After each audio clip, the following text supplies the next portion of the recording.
Sisi, baka po pwede tayo pumunta sa pandesalan. Masarap po talaga kasi dun yung hopia nila tsaka yung pandesal. Di ba? Ay, lumero! Lumero ka masyado! Ito po yung cellphone niyo. Salamat, ha? Ano bang pangalan mo? Hazel po. May maitutulong ba kami sa'yo?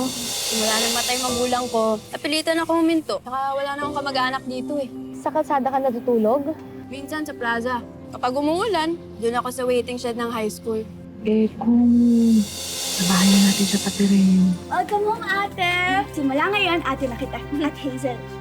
Masaya ako na ikaw ang bago kong kapatid. Magandang araw po. Sino po siya?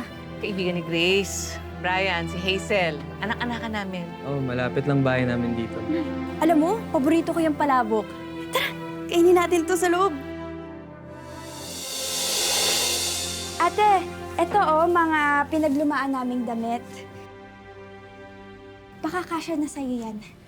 Sana magustuhan mo. Mga paborito namin to dati.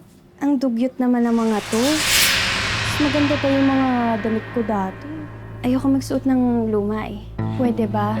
Huwag niyo na akong tratuhin na parang pulube na umaasa sa tira-tira at pinaglumaan ng ibang tao. May araw din kayong dalawa sa akin.